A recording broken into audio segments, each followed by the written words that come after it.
Sir Chandrababu Naidu గారు ఈవీఎంలను tampering చేశారు అని చెప్పేసి రేవంత్ రెడ్డి గారు ఢిల్లీలో వెళ్ళి చెప్పినట్లుగా వార్తలు వస్తున్నాయి. అండ్ ఈవీఎంలను ఏ విధంగా ట్యాంపర్ చేస్తారో కూడా ఆయన చెప్పారంట కదా.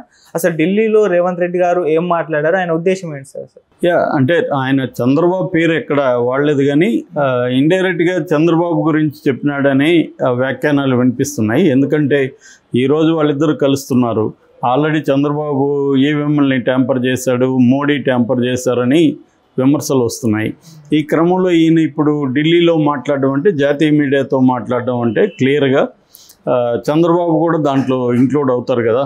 సో రెండోది ఆయన ఏం చెప్పాడంటే, 2009లోనే తెలుగుదేశం మాట్లాడింది, కాంగ్రెస్ గెలిచినప్పుడు ఈవీఎంలు ట్యాంపరింగ్ అని మాట్లాడి నేను అప్పుడు తెలుగుదేశంలో ఉన్నానని కూడా ఆయన అన్నాడు. అట్లాగే ఢిల్లీలో మేము కాన్స్టిట్యూషనల్ క్లబ్ ఆఫ్ ఇండియాలో దీని మీద అవగాహనకు సంబంధించిన సెమినార్ కూడా చేశామని అన్నాడు. అంటే ఆయన చెప్పిన మెథడ్ ఏంటంటే, మామూలుగా ఈవీఎంలని మొత్తం మార్చాల్సిన అవసరం లేదు, కేవలం 10% మారిస్తే చాలు. అది ఎలా మార్చచ్చు అనేది కూడా ఆయన చెప్తున్నాడు. ఎలా మార్చచ్చు అంటే, మామూలుగా ఆ రోజు ఓటింగ్కి ఎక్కడ ఓటింగ్ అయినా 15% ఎక్కువ ఈవీఎంలని పంపిస్తారు.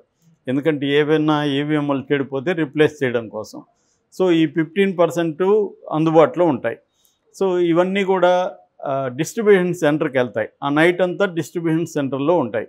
సో డిస్ట్రిబ్యూషన్ సెంటర్లో కానీ ప్లాన్ చేసుకొని ఎలక్షన్ కమిషన్ మేనేజ్ చేసుకోగలిగితే ఈ 10% ఆల్రెడీ ఈవీఎంలు ఉన్నాయి కదా, వాటిని ముందుగా తమకు అనుకూలంగా ఓట్లు వేయించుకుని అక్కడ రీప్లేస్ చేస్తే ప్రతి నియోజకవర్గంలో 10,000 ఓట్లను మేనేజ్ చేయగలిగితే చాలు. సో గెలుపు ఈజీ అవుతుంది అన్న విషయం కూడా ఆయన రేవంత్ రెడ్డి వివరించాడు.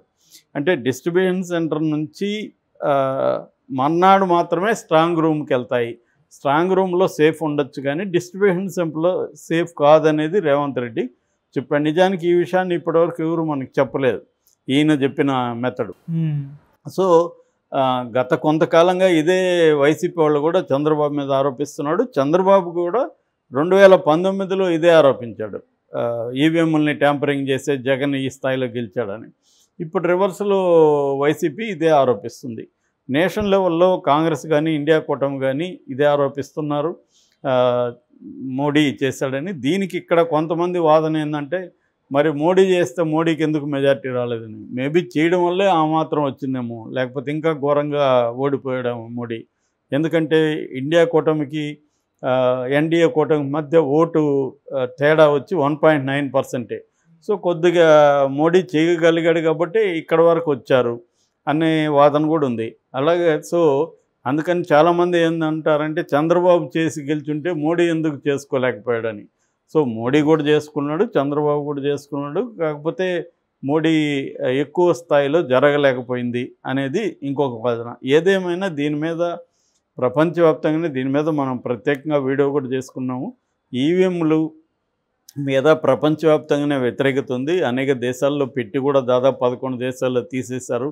ఇవన్నీ కూడా పెద్ద డెమోక్రసీ ఉన్న అమెరికా లాంటి కంట్రీస్లో లేవు, కొన్ని రాష్ట్రాలు మాత్రమే ఉన్నాయి. కొన్ని చోట్ల ప్రయోగాత్మకం పెడుతున్నారు. ముఖ్యంగా లాటిన్ అమెరికా దేశాల్లో దీని మీద పెద్ద ఎత్తున విమర్శలు ఉన్నాయి. మనకి ఆ మధ్య ఎలన్ మస్క్ కూడా దీని మీద మాట్లాడారు. సో ఆ యాంగిల్లో రేవంత్ రెడ్డి చెప్పాడు. బట్ ఇది చంద్రబాబుకి ఇబ్బందికరం అనేది వాస్తవమే. ఎందుకంటే చంద్రబాబు మీద ఈ ఆరోపణలు ఉన్నప్పుడు, ఈరోజు చంద్రబాబుతో భేటీ ఉన్న టైంలో ఇతను చెప్పడం వల్ల దీని మీద ఎక్కువగా వైసీపీ బ్యాచ్ ఫోకస్ చేస్తుంది. ఇక్కడ కేసీఆర్ బ్యాచ్ కూడా దీని మీద ఫోకస్ చేస్తారు.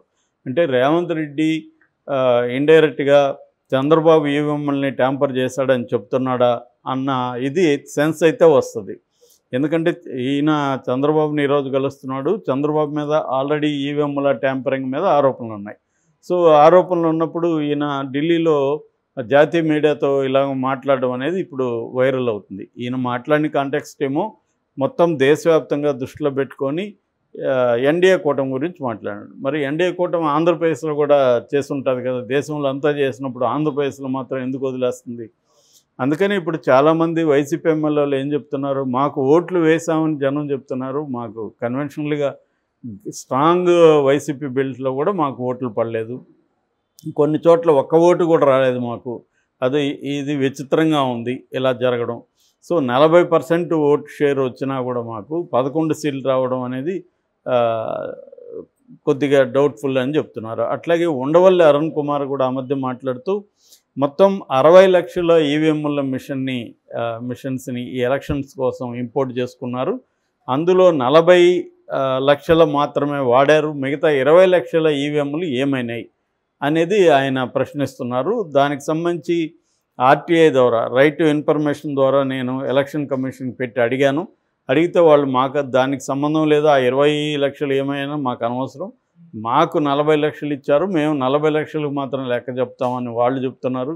మరి 20 లక్షలు ఏమైనాయంటే ఎవరు సమాధానం ఇవ్వాలి అనేది ఉండవల్లి ప్రశ్నించాడు. At the same time Chandrababu గతంలో దీని మీద ఆరోపణలు చేశాడు కాబట్టి ఇప్పుడు ఆయన గెలవడంతో సైలెంట్గా ఉండకుండా ఆయన కూడా ఈవీఎంలకి వ్యతిరేకంగా మాట్లాడాలి, ఈవీఎంల మీద వస్తున్న ఆరోపణలకి ఆయన కూడా సమాధానం చెప్పాలి అనేది కూడా ఉండవల్లి మాట్లాడుతున్నాడు. ఇక్కడ ఏంటంటే మనం చూస్తూ ఉండేది గెలుపు ఓటములకు సంబంధం లేకుండా ఈవీఎంల మీద చర్చ అవసరం. అట్లా కాకుండా ఇండియాలో ఏం జరుగుతుందంటే గెలిచినోడేమో ఈవీఎంలు బాగానే ఉన్నాయంటారు, ఓడినోడేమో ఈవీఎంలు బాగాలేదంటారు. గతంలో జగన్ గెలిచినప్పుడేమో చంద్రబాబు ఈవీఎంలు బాగాలేదన్నాడు, జగన్ ఏమో ఈవీఎంలు పర్ఫెక్ట్ అని జగన్ మాట్లాడేటప్పుడు. ఇప్పుడు రివర్స్లో చంద్రబాబు ఈవీఎంలు పర్ఫెక్ట్ అంటాడు, జగన్ ఏమో ఈవీఎంలు బాగాలేదంటాడు. అంటే క్లియర్గా ఓడిపోతే ఈవీఎంల మీద వేస్తున్నారు అన్న ఇది వస్తుంది. అట్లా కాకుండా అసలు ఈవీఎంలు మార్చచ్చా, ఈయన ఇంకొకటి కూడా చెప్పాడు రేవంత్ రెడ్డి, ఇక్కడ చిప్సెట్లో ఏమన్నా ఫ్రీక్వెన్సీ అంటే మాన్యువల్గా మార్చడం, చిప్సెట్ తయారు చేసేటప్పుడే దానికి ఒక ఫ్రీక్వెన్సీ క్రియేట్ చేసి ఆ ఫ్రీక్వెన్సీ మనం ఎవరైతే మ్యానిపులేట్ చేయాలో వాళ్ళకి ఇచ్చేస్తే వాళ్ళు ఆ ఫ్రీక్వెన్సీని పెట్టుకొని మార్చాయి. ఇప్పుడు మన సెల్ ఫోన్లు ఇది లేకపోయినా కనిపెడుతున్నారుగా, ఇంటర్నెట్ లేకపోయినా ఎలా పట్టుకుంటున్నారు సెల్ ఫోన్లని. సో అలాగా కొన్ని రకాల ఫ్రీక్వెన్సీలు పెట్టగలిగితే చిప్సెట్లో చేయొచ్చు, రిమోట్గా కూడా చేయొచ్చు అని కూడా రేవంత్ రెడ్డి చెప్పాడు. అది లో ఫ్రీక్వెన్సీ హై ఫ్రీక్వెన్సీ అనేది బట్టి ఉంటుంది. ఏదేమైనా హై ఫ్రీక్వెన్సీ అయితే 15% కంటే ఎక్కువ ఛాన్సే ఉంది అనేది ఆయన చెప్తున్నారు. సో అంటే చాలామంది ఆర్గ్యుమెంట్ ఏంటంటే ఈవీఎంలో బ్రాడ్గా 2 రకాలు ఉంటాయి, internet connected EVMs, internet connection లేని ఈవీఎంస్. సో ఇంటర్నెట్ కనెక్షన్ లేని ఈవీఎంస్ ఇండియాలో ఉన్నాయి, కానీ ఇంటర్నెట్ కనెక్షన్ లేకపోయినా ప్రత్యేక ఫ్రీక్వెన్సీ క్రియేట్ చేసి దాన్ని చేయగలిగితే ఈవీఎంలని ట్యాంపర్ చేయడం పెద్ద విషయం కాదు అనేది ఇవాళ ఎక్స్పర్ట్లు చెప్తున్నారు. ఇవాళ మనం చూస్తున్నాం టెక్నాలజీ ఎలా ఉందో. ఈవెన్ యాపిల్ ఐఫోన్ లాంటి వాళ్ళే మా ఫోన్లకు భద్రత లేదంటున్నారు. ఎందుకంటే దాంట్లో కూడా జైల్ బ్రేక్ అనే ఒక ఆప్షన్ ఉంటుంది. జైల్ బ్రేక్ చేయగలిగితే మొత్తం యాపిల్ ఐఫోన్ మన కంట్రోల్లోకి వస్తుంది. అంటే యాపిల్కి ఉండే సెక్యూరిటీ సిస్టమ్ని బ్రేక్ చేసి జైల్ బ్రేక్ చేయొచ్చు. అలా జైల్ బ్రేక్ చేసేస్తే మళ్ళీ నువ్వు థర్డ్ పార్టీ యాప్స్ ఏవైనా కూడా దాంట్లో ఇన్స్టాల్ చేయొచ్చు. సో ఇవాళ మామూలుగా సంవత్సరానికి 10,000 కడితేనే స్పై యాప్స్ ఇచ్చేస్తున్నారు. స్పై యాప్స్ మనం ఎవరి ఫోన్లోనే వేసేయచ్చు, ఇంకా ఆ ఫోన్ మన కంట్రోల్లో ఉంటుంది. ఇలాంటి ఒక స్పై యాప్ అంటే అర్థం ఏమిటి, వేరే వాళ్ళ ఫోన్ని అది కంప్లీట్గా దాని సెక్యూరిటీని బ్రేక్ చేసి తను చేయగలుగుతుంది.